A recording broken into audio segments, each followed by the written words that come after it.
할렐루야. 우리 옆에 있는 친구에게 인사합시다. 은혜 못 받으면 사람도 아닙니다. 한 번 더 인사할까요? 전부 아니요. 실수했어요. 진부 드리지 말고 전부를 드립시다. 자, 오늘은 우리 생캠 5주차라서 우리 화해에 대해서 함께 좀 말씀을 살펴보려고 하는데, 좀 오전에는 좀 인간과 인간 사이의 갈등에 대해서 오전에 좀 대예배 때 다루었다면, 좀 더 차별을 해서 우리 청년부 예배 때는 이제 하나님과 인간 사이의 어떤 화해에 대해서 좀 살펴보려고 합니다. 그래서 오늘도 함께 말씀을 나눌 때에 우리 안에 하나님께서 일하시고 또 말씀해 주셔서 정말로 아담이 그 생기가 들어가서 생명이 된 것처럼 말씀하라는 생기가 들어가서 우리가 정말 살아있는 자로 이 한 주를 시작하는 우리 청년부가 되었으면 좋겠습니다. 우리 예배의 부름 함께 우리 선포하면서 우리 예배를 향해 나아가도록 하겠습니다. 시작. 하나님은 내 행위와 상관없이 나를 사랑하십니다. 하나님의 은혜는 지금도 계속됩니다. 하나님은 예배를 통해 나를 변화시킵니다. 나는 원숭이의 자세로 최선의 예배를 드리겠습니다. 아멘. 여러분, 누군가와 원수가 된다는 것은 인생에 큰 피해를 가져다 주죠. 요즘에 그 북한하면 떠오르는 게 뭐죠? 오물풍선. 맞아, 오물풍선입니다. 우리 하은님 뉴스를 좀 보는구나. 네. 지적인 여자구나.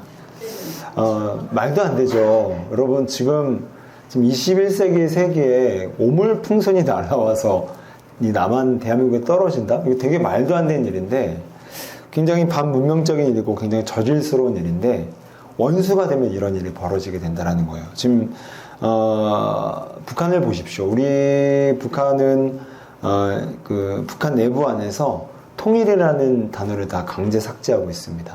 그러니까 이제 적대시하겠다라는 거예요. 대놓고 원수지가 너 맺자라는 거죠. 그래서 북한에 통일력이 있는데 이제 통일력에서 통일을 빼고 역으로 부릅니다. 그러니까 이제 원수가 되면 이렇게 불안한 거예요. 전쟁의 리스크가 있고. 그래서 점점 더 우리나라에 지금 외국 자본이 자꾸 빠져나가잖아요. 왜죠? 전쟁 리스크가 계속 올라가기 때문에. 그러니까 결국에는 이 현상이 우리에게 주는 그 교훈은 누군가와 원수가 된다는 것은 굉장히 큰 피해를 가져다 준다는 겁니다. 리스크와 불안과 서로의 적대적인 감정을 나누기 때문에 원수가 된다는 것은 굉장히 피해를 준다는 거죠. 자, 그런데 한 나라와 한 나라, 또 한 개인이 원수가 되면 이런 피해가 있는데, 하물며 우리를 지으신 하나님과 우리가 원수가 된다라면 그 피해는 정말 말로 표현할 수 없을 만큼 거대한 피해가 되겠죠. 로마서 5장 10절을 보게 되니까 예수를 믿기 전에 우리의 정체성을 성경이 어떻게 규정하냐면 우리가 원수 되었을 때라고 얘기를 합니다. 그러니까 우리가 예수님 믿기 전에 우리는 하나님과 어떤 관계였다고요? 그렇죠. 원수예요. 하나님의 원수. 우리가 타락하고 우리가 잘못해서 하나님과 원수를 스스로 자처했다라는 거죠. 그런데 하나님과 원수가 되면 엄청난 피해가 생기겠죠. 자, 그걸 잘 보여주는 게 아담과 하와의 모습입니다. 우리 한 번 더 넘겨주시게 되면 아담과 하와가 죄로 타락해서 하나님과 원수가 되었을 때 세 가지 관계적 측면에서 방황하고 잃어버리게 됩니다. 첫 번째는 하나님과 관계에서 원수가 되는 거예요.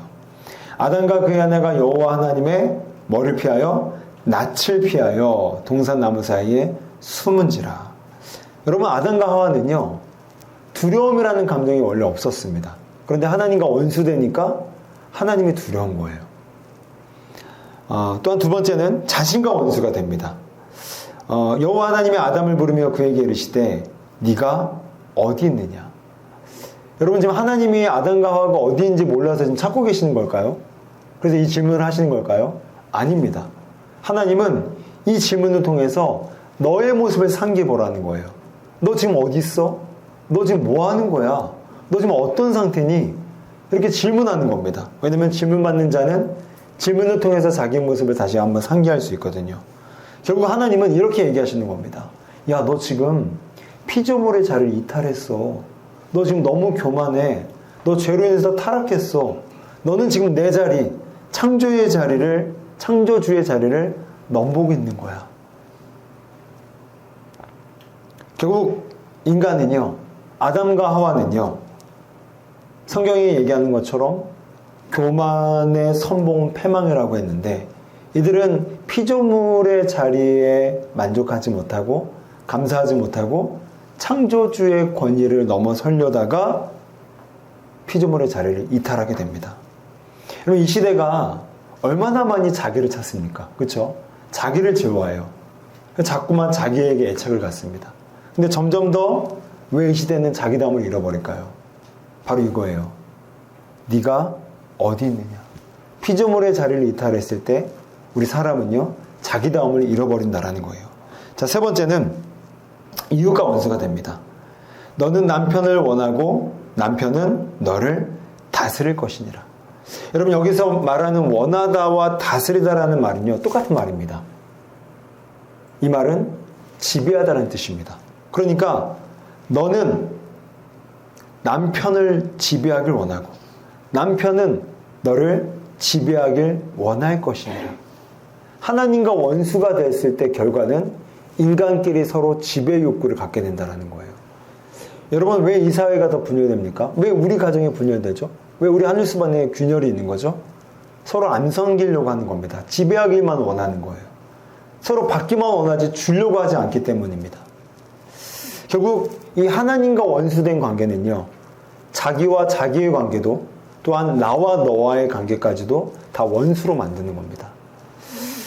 자, 이처럼 하나님과 원수가 되니까 하나님께는 두려움을 느끼고요, 자신과의 관계에서는 네가 어디 있느냐, 자리를 이탈하게 만들어서 방황하게 만들고요, 또한 이웃과도 서로 지배하려는 욕구를 머금은 채 서로를 대하는, 서로에게 원수가 되는 결과를 만들어낸다는 거죠. 여러분, 그러므로 하나님과 원수된 인간은요, 가망이 없습니다. 소망이 없어요. 잘 살아도요, 소유가 있고요, 그냥 멀쩡하게 사는 것 같지만 다 방황 아닌 방황을 하고 있다는 것이죠. 그래서 하나님이 이런 우리들에게, 이런 인류에게 찾아오셨어요. 자, 우리 고린도후서 5장 18절 말씀을 한 번 더 넘겨주세요. 자, 1절 시작.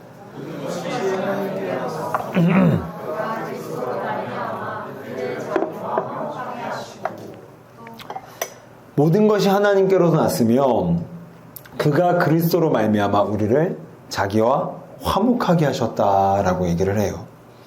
여러분, 이거는요, 인간들의 입장에서는요, 엄청난 은혜입니다. 여러분, 사실 보통 누군가와 싸웠으면 누가 먼저 화해를 제안하죠? 누가 먼저 화해를 제안하죠? 어? 시작한 놈. 또 성숙한 사람. 또 남자친구. 아니, 너 얘기하지 말고 시몬아. 여러분, 화해를 먼저 하는 사람은요, 물론 아닌 경우도 있겠지만 대개의 경우는요, 더 사랑하는 사람이 합니다. 더 사랑하는 사람이 해요. 여러분, 부모와 자녀가 싸우면 누가 먼저 화해합니까? 그렇죠? 부모가 100%다 잘못 안 했거든요. 화해를 해요. 왜요? 더 사랑하니까. 그러니까 여러분, 착각하지 마세요. 상대방이 나에게 먼저 화해했다? 그거 봐, 네가 나쁜 놈이었지. 이게 아닙니다. 그 사람이 여러분을 더 사랑하는 겁니다. 시몬이가 왜 남자친구라고 했겠어요? 남자친구인 시몬이가 여자친구를 더 사랑하는 거예요. 아니면 말고. 그만큼 화해를 먼저 제시했다는 것은 더 사랑하는 겁니다. 이 사람 없으면 안 되니까, 이 관계 없으면 안 되니까 포기하지 못하기 때문에 잘못한 거 없어도 화해를 먼저 선정하는 거 아닙니까? 여러분, 마찬가지라는 거예요. 하나님이 왜 우리에게 다짜고짜 오셔서 우리를 자기와 화목하게 하시고, 인간은 화해할 마음이 없습니다. 전혀 없어요. 근데 하나님이 일방적으로 화해를 제안하고 일방적으로 화해의 계약을 체결합니다. 왜요? 더 사랑하니까. 인간은 왜요? 덜 사랑하니까. 아니, 안 사랑하니까. 또한 여러분, 하나님의 사랑이 얼마나 큰지는 하나님이 우리와 화해하시는 방식만 보면 더 알게 됩니다. 여러분, 뉴기니아라는 큰 섬을 지닌 국가가 있어요. 근데 여기에 이 샤위 부족이라는 이제 원주민 족속이 있는데, 이 샤위 부족에게는 이 전통이 하나 있는데, 그 전통이 뭐냐면 화해의 아이라는 전통이 있습니다. 이게 어떤 전통이냐면, 부족 간의 충돌이 생겨요. 근데 만약에 이 샤위 부족이 딱 봤을 때 못 이길 것 같아. 싸움 붙으면 다 전멸하게 생겼어. 그러면 이 부족에는 화해의 아이라는 전통을 끄집어냅니다. 그게 뭐냐면, 그 부족에서 가장 이쁘고 가장 어린 아이를 우리와 싸움 붙을 만한 부족의 추장에게로 그 아이를 보냅니다. 그냥 보내요. 그래서 그 아이가 살아있을 때까지는 그 추장은 우리 족속을 공격하지 못하는 거예요. 이게 화해하라는 전통입니다. 여러분, 이 아이를 뺏긴 엄마의 마음을 생각해 보세요. 부족이 멸망하면 어때? 아이를 뺏기는데. 그게 부모의 마음 아닙니까? 근데 뺏기는 거예요. 아니, 놔주는 거예요. 왜요? 내가 속한 부족을 사랑하고 내가 속한 부족에 대한 로열티가 있다 보니까, 그 충성도가 있다 보니까 내 아이를 포기할 만큼 부족에 대한 자긍심과 충성도를 갖는 거예요. 마찬가지로 여러분, 하나님이 인간들과 화해를 했는데, 여러분 보세요. 하나님 입장에서 야, 화해하자 하는데 인간이 안 들어먹으면 화해가 돼요, 안 돼요? 안 되잖아요. 화해는 누가 제안했을 때 받아주는 쌍방이 돼야 됩니다. 근데 인간은요, 화해할 마음이 전혀 없어요. 하나님 안 사랑합니다. 하나님 싫어해요. 하나님을 적대시합니다. 그런데 무슨 화해를 하겠냐고요. 그래서 하나님이 세우신 화해 방식이 뭐냐면, 내 아이, 화해의 아이를 보낼게. 그게 바로 예수 그리스도야. 그리고 예수 그리스도를 너희의 인간의 대표로 세울게. 그리고 예수 그리스도가 너희 인간의 대표에서 십자가에서 아무런 죄 없이 죽었기 때문에 너희 인간들은 그 예수님의 공로만 믿고 나를 믿으면 나와 화해하는 거야. 이렇게 화해의 아이를 보내고 일방적으로 화해를 제안하고 일방적으로 화해를 체결합니다.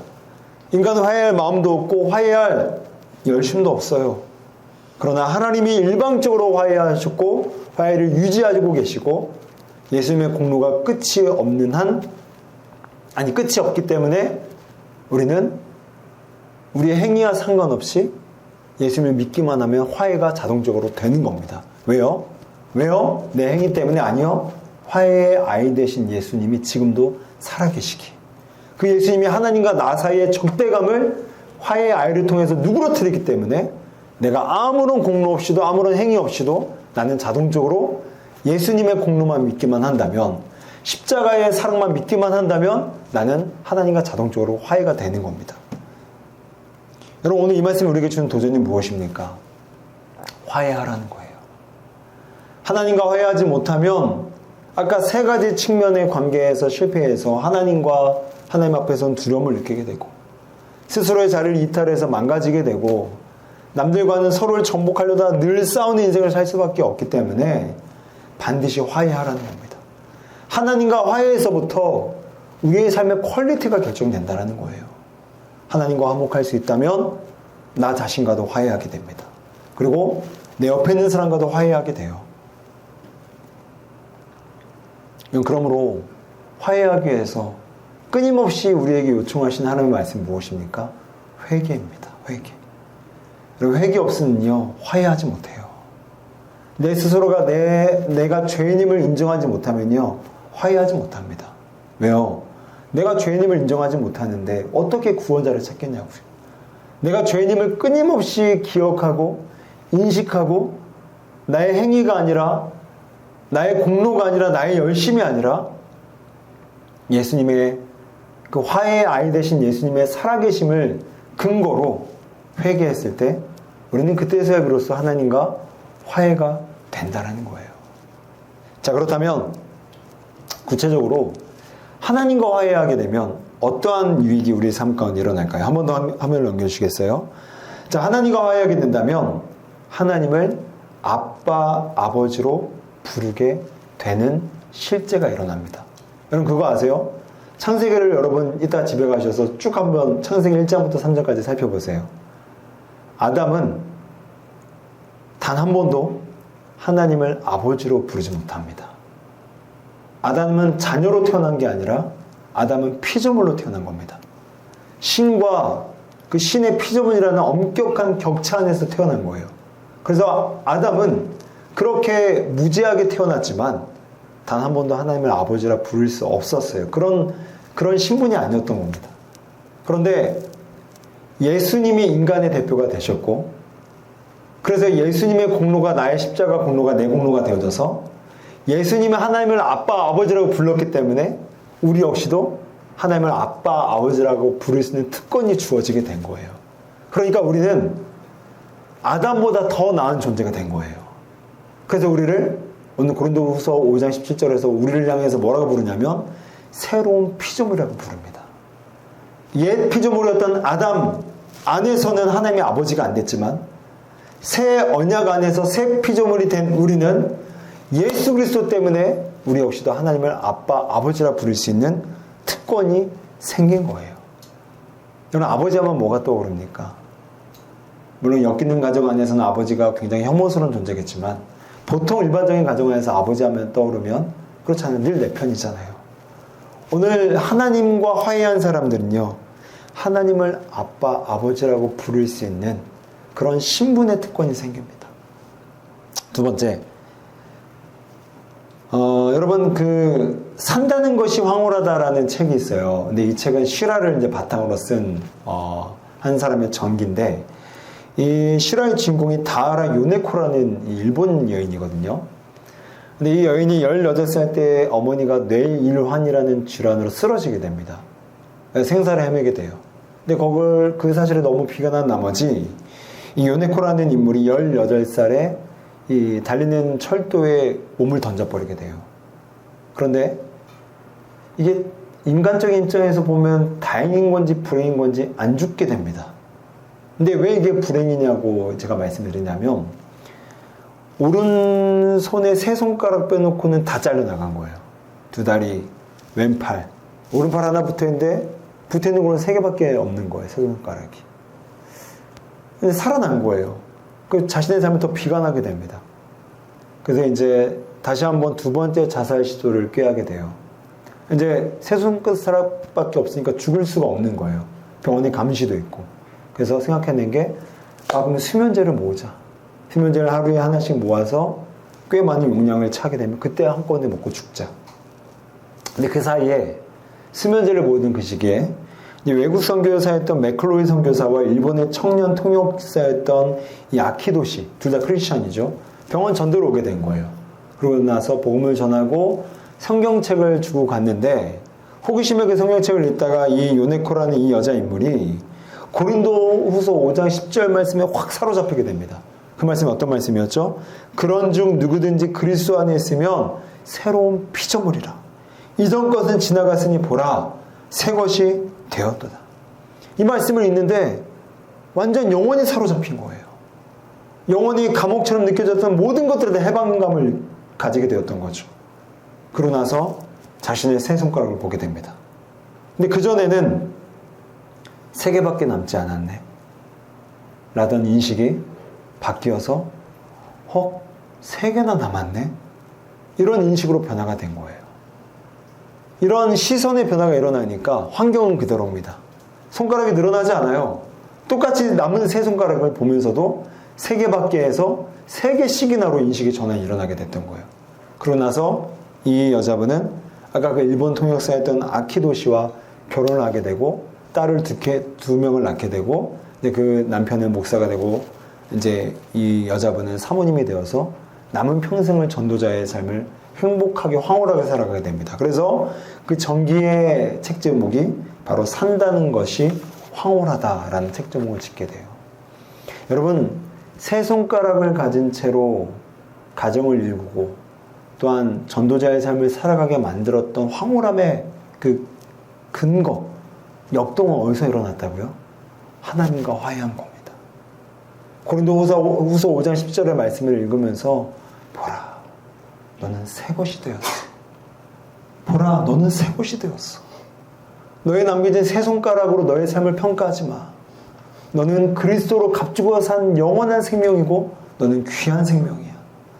이 말씀을 들었더니 그녀의 삶은 변하지 않았지만, 환경은 변하지 않았지만 그녀를 조종하던 그녀의 인식이 바뀌어져서 그녀는 새로운 삶, 황홀한 삶을 시작하게 되었다라는 거죠.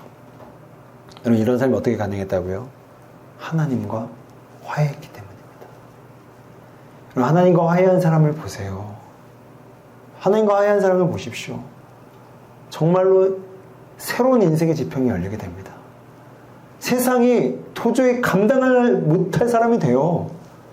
아니, 손가락 3개밖에 안 남았는데 이걸 보면서 자신을 비하거나 자신을 조롱하는 게 아니라 와, 이것과 상관없이 나는 새로운 피조물이 되었구나. 예수님의 핏값으로 나는 새롭게 내 인생을 샀구나라는 그러한 삶의 지평이 열리면서 세상이 도저히 흉내낼 수 없는 인생을 살아가는 거 아닙니까? 여러분, 하나님의 화해가 우리에게 이런 능력을 가져다 주는 거예요. 여러분, 인생을 보세요. 여러분, 돈이 없습니까? 뭐 직업을 변변치 못해요? 뭐 가정이 좀 흙수저예요? 뭐 직장 자꾸 도전하는데 안 돼요? 이직 도전하는데 실패해요? 그래서 여러분 인생 루저입니까? 그건 세상의 평가고요. 손가락 3개밖에 남지 않아도 가장 황홀한 인생을 살게 만드는 것이 하나님과 화해한 사람의 특권이라는 겁니다. 우리는 손가락 10개 다 있잖아요. 최소한. 우리 2다리 멀쩡히 있잖아요. 최소한. 그런데 왜 우리는 황홀하게 못 삽니까? 왜 우리는 내일을 두려워야 되고, 왜 우리는 과거를 후회해야 되며, 왜 우리는 현재에 만족하지 못하냐고요. 그 이유가 뭐냐고요. 가진 게 없어서요? 얼굴이 못생겨서요? 그럴 수 있어요. 얼굴이 못생기면 그럴 수 있어요. 여러분 나이 때는. 굉장히 중요한 거야. 그런데 하나님과 화해한 사람은요, 인식이 변해요. 왜 내 얼굴이 이렇게 바뀌게 해서, 야, 그래도 이렇게라도 생겨서 감사하다. 이렇게 바뀌어지게 되는 거예요. 왜 우리 엄마 아빠는 흑수저밖에 안 되는가라는 인식에서 엄마 아빠 있는 게 어디냐? 왜 우리 엄마 아빠는 내게 용돈 20만 원밖에 안 주냐라는 인식에서 20만 원이 어디냐라는 인식으로 변화되면 황홀해질 수밖에 없다라는 거죠. 자, 2번째, 자신과 화해하게 되면요, 한번 따라해 볼까요? 비대하지 않고 비하하지 않는 이런 자아를 갖게 된다는 거예요. 여러분, 아담의 자아는요, 비대했습니다. 비대가 뭐죠? 원래 있어야 될 자아의 모습보다 풍선에 바람 들어간 것처럼 더 커진 거예요. 그래서 지 분수를 몰라. 그러니까 자기가 하나님 될 줄 알았죠. 사탄이 그렇게 유혹했잖아요. 넌 하나님처럼 될 것이야. 선악과만 뜯어먹으면. 근데 지 분수 모르고 뜯어먹다가 진짜 하나님처럼 되려다가 인생 망한 거죠. 자아가 비대해졌습니다. 여러분, 이 시대도 똑같아요. 이 시대의 문제는요, 여러분, 우울증이 왜 오는지 아십니까? 우울증이 영혼의 감기라고 불리잖아요. 그렇죠? 우울증 없는 사람이 없어요. 여러분, 혹시 손 들어봐. 안 우울한 사람 손 들어보세요. 없죠? 다 우울해요. 안 우울해요? 네.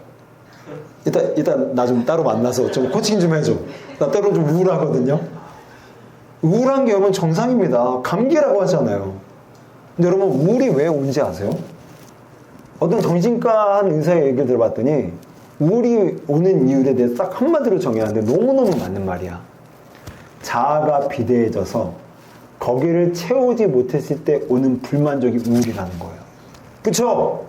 여러분, 옛날 같았으면 주일에 교회만 나왔어도 감사야. 그런데 자아가 비대해졌어. 커졌어. 지분수를 몰라. 은혜도 몰라. 그러니까 교회 나와도 다 못마땅한 거야. 왜 이렇게 에어컨은 춥고. 그러니까 그런 거죠. 아니, 에어컨 얘기를 다시 들면, 에어컨만으로 다시 들면, 여러분, 옛날에 교회에 에어컨이 있었어요? 없었어요? 없었죠? 없었어요. 아니, 학교를 봐보세요. 내가 얼마 전에 애들이랑 요즘에 그 역사박물관 한번 봤더니, 그 80년대의 모습을 재현해 놓은 박물관 그런 거 있잖아요. 컨셉으로. 그런데 내가 갔더니 그 80년대는 여러분 난로가 있었어요. 교실에, 초등학교. 여러분 있었어요? 없었어요? 없었죠? 그때는 난로에다가 밥이 너무 추워져갖고 도시락을 올려놓고 뜨거워진 이제 데펴서 밥을 먹었단 말이에요. 근데 은희랑 조이가 그걸 보더니 아빠 이게 뭐야? 아빠가 얘기했어. 야, 이게 난로인데 여기다 밥 올려서 먹으면 점심시간 얼마나 맛있는지 몰라 했더니 막 되게 어이없는 표정을 짓는 거예요. 근데 그들은 너무 비대해졌습니다. 너무 편리해졌어요. 틀린 말 아니잖아요. 그들이 80년대 돌아갔어 봐요. 그러면 이 시기를 살한 거 얼마나 감사했을까. 근데 너무 편리해지고 너무 받기만 했고 너무 다 되니까 안 됐을 때 불만족이 오고 또 불만족이 우울증이 된다는 거예요. 그리고 아담은 자기를 비하합니다. 여러분, 자기를 비대하게 여기는 사람은요, 반드시 비하가 쫓아옵니다. 이건 친구예요. 비대와 비하는 둘이 친구예요. 반드시 같이 따라와요. 왜요? 비대해졌으니까 기대감이 있는데 그게 안 채워지니까 거봐 나는 뭐 안 되네, 난 루저네, 이렇게 자기를 비하한다고요. 그러니까 아담은 하나님 앞에서 두려움으로 숨고 하와 앞에서는 벗은 것이 수치스러워서 숨게 됩니다. 자기를 비하한 거예요. 우리도 마찬가지죠. 우리 그렇잖아요. 내가 내세울 게 없으니까 자꾸 나를 소유 뒤에 숨습니다. 명예 뒤에 숨어요. 인맥 뒤에 숨어요. 내 스스로 내세울 만한 존재라는 가치가 없으니까 자꾸만 뭐 뒤에 숨는 거예요. 그러니까 삼성 다니는 애 만나면 쫄아요. 그리고 나보다 못한 직장에 만나면 내가 우등해져요. 그러니까 인생이 이때밖에 안 되는 거예요. 왜요? 내 안에 내세울 만한 복음의 가치가 없으니까. 내가 하나님께 사랑받는다라는 절대 가치에 대한 감사와 감격이 없으니까 자꾸만 뭐 뒤에 숨는다라는 거죠. 세 번째, 이웃과 화해하게 됩니다. 여러분, 바울에게 있어서 육체의 가시가 뭐였죠? 육체의 가시? 그래서 대부분의 학자들은 질병, 눈병이라고 얘기를 합니다. 눈이 잘 안 보였다고. 그래서 바울에게 있어서 육체의 가시는 바울의 눈병이었다라는 것들이 가장 일반적인 성경 해석자들의 학자들의 해석이에요. 근데 이 존 메가더라는 목사님이 약간의 방향을 틀어서 해석을 달리했는데, 고린도후서 12장 7절을 보게 되면 내 육체의 가시 곧 사탄의 사자를 주셨으니, 근데 여기서 사자라는 말이 앙겔로스라는 말인데, 이 존 메가더 목사님에 따르게 되면 이 앙겔로스라는 말은 인격성을 포함한 단어라고 얘기를 합니다. 그러니까 바울에게 있어서 육체의 가시는 질병이 아니라 인격체를 가진 사람이었다는 거예요. 여러분, 대부분의 사람들은 바울의 가시, 육체의 가시를 육체의 질병이라고 해석을 하는데, 이 존 메가더 목사님은 육체의 가시를 뭐라고 해석을 했다고요? 사람이라고 해석했다고요. 근데 여러분, 저는 되게 동의가 됩니다. 여러분, 사람이요, 내 몸 아프잖아요? 잠 자요. 먹을 거 먹습니다. 그런데 사람이 사람한테 데이잖아요? 잠이 안 와요. 먹을 게 안 들어갑니다. 진짜 그렇더라고요. 저는 이 해석에 적극 동의가 되더라고요. 여러분, 그렇지 않아요? 여러분의 질병이 두려워요? 그것보다는 아마도 사람이 두려울 겁니다. 사람 때문에 질리고, 사람 때문에 기가 차고, 사람 때문에 세상이 싫어진 거 아닙니까? 근데 여러분, 오늘 바울은 이렇게 사람에게 질렸는데 바울은 어떻게 행동을 하죠? 우리 고린도후서 2장 6절에서 8절을 볼게요. 이러한 사람은 많은 사람에게서 벌받는 것이 마땅하도다. 지금 바울을 대적했던, 바울을 음모했던 사람들을 향해서 바울이 이렇게 얘기하는 거예요. 이러한 사람은 많은 사람에게서 벌받는 것이 마땅하다라는 거예요. 그것까지는 바울의 생각이나 세상의 생각이나 마찬가지인 것 같아요. 그런 사람 벌 줘야 된다는 겁니다. 그런데 바울은 거기서 끝나지 않았어요. 그런즉 너희는 차라리 그를 용서하고 위로할 것이니 그가 너무 많은 근심에 잠길까 두려워하노라. 지금 바울이 누구 걱정하는 거죠? 그 사람들에게 공격받은 자기를 걱정하는 게 아니라 그 사람, 나를 공격했던 사람, 나를 음해했던 사람, 나를 모함했던 사람, 없던 일을 만들어냈던 사람들을, 그들의 근심에 잠길까 두려워하는 마음을 갖는 거예요. 그래서 너희를 권하노니 사랑을 그들에게 나타내라. 지금 바울이 자기 가족에게 이런 얘기하는 게 아닙니다. 같은 공동체에 섞여 있는 우리 옆에 있는 지체량에서 이런 얘기하는 게 아닙니다. 지금 바울을 공격한 이 사람들은 바울이 섬겼던 이 고린도 교회에 침투했던 거짓 교사들이었어요. 바울과 일면식이 없던 사람들이었습니다. 바울이 떠난 다음에 고린도 교회에 침투해 들어와서 성도들을 이간질시키고 바울을 나쁜 사람으로 호도하게 만들어서 지금 성도들을 움직여서 선동해서 바울을 목사직에서 쫓겨내게 만들었던 사람들이었다는 거죠. 그런데 이들을 향해서 바울은 그런즉 너희를 권하노니 사랑을 그들에게 나타내라.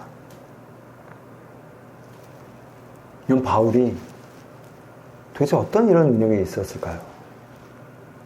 하나님과 화해했기 때문입니다. 늘 예수 믿는 사람들을 핍박하고 감옥에 가두고 하나님을 대적하고 하나님의 교회를 핍박했던 자신의 과거가 있었음에도 불구하고 그런 내 행위와 상관없이 나를 하나님의 자녀로 화해의 아이를 보내주셔서 그 화해의 아이 되신 예수님께서 그 일으키신 그 공로에 힘입어서 나를 사랑해 주었기 때문에, 그 사랑을 받아봤기 때문에, 그 사랑을 누려봤기 때문에 바울은 자신을 공격했던 사람들을, 일면식도 없던 사람들을 용서할 수 있는 힘을 가졌던 거예요. 그러므로 오늘 사도 바울은 하나님과 화해하게 되면 반드시 사람과도 화해할 수 있음을 우리에게 보여주고 있는 거죠. 여러분, 미워하는 사람 있죠? 그 사람만 떠오르면 밥맛 떨어진 사람 있죠? 그 사람과 함께하고 싶지 않는 사람 있죠? 그런데 오늘 하나님은 그 사람을 용서하길 원합니다. 근데 그게 그냥 안 돼요. 저도 안 되고 여러분도 안 됩니다.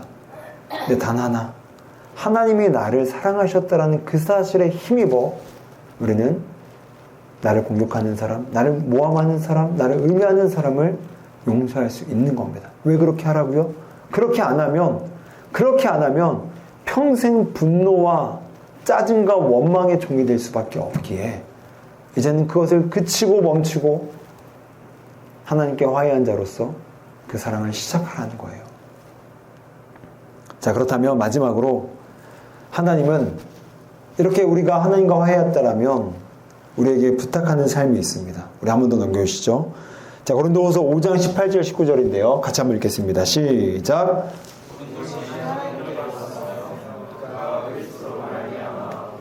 자기와 화목하게 하시고 또 우리에게 화목하게 하는 직분을 주셨으니 곧 하나님께서 그리스도 안에 계시사 세상을 자기와 화목하게 하시며 그들의 죄를 그들에게 돌리지 아니하시고 화목하게 하는 말씀을 우리에게 부탁하셨느니라. 하나님은 우리와 하나님이 화해했기 때문에 우리에게 부탁하신 것은 화해자가 되라는 겁니다. 아직 하나님과 화해하지 못한 사람들에게 화목하게 하는 말씀을 전달하여서 그들이 하나님과 화해할 수 있도록 그 말씀을 우리에게 부탁하셨다라고 사도 바울은 우리에게 하나님의 뜻을 전달하고 있는 것이죠. 여러분, 성직자를요, 라틴어로 하게 되면 폰티펙스라는 말인데 이 뜻이 뭐냐면 다리를 놓는 사람들이라는 뜻입니다. 예전에 우리 찬양팀이 있었죠? 다리 놓는 사람들. 그래서 이제 일명 다노사라고 불렀는데, 여러분, 다리 놓는 사람들은 바로 성직자입니다. 그러면 누구와 누구 사이에 다리를 놓는다는 거죠? 하나님과 화해하지 못한 사람들의 다리가 되어주라는 겁니다. 그게 바로 성직자라는 거예요. 그러면 목사님은 그런 일을 하시는 분이네요. 이게 아니죠. 하나님은 우리 모두를 왕같은 제사장을 부르셨어요. 여러분은 성직자고 나도 성직자입니다. 다만 여러분은 직장에서 성직자고 나는 교회에서 성직자고 다른 기능을 가진 것뿐이지 우리 모두가 다 성직자예요. 그래서 우리는 다리 놓는 사람들입니다. 그럼 하나님과 화해하셨습니까? 더 화해하길 바랍니다. 그리고 그 화해를, 내게 너무 좋았던 그 화해의 복음을 이제 화해를 모르는 사람들에게 가서 증거해 주십시오. 그러면 그 다리를 통해서 많은 사람들이 하나님께로 가서 화해하고 우리가 누렸던 복들을 동일하게 누리게 될 것입니다. 이런 말씀을 정리할게요. 사랑하는 청년 여러분, 하나님과 화해하셨습니까?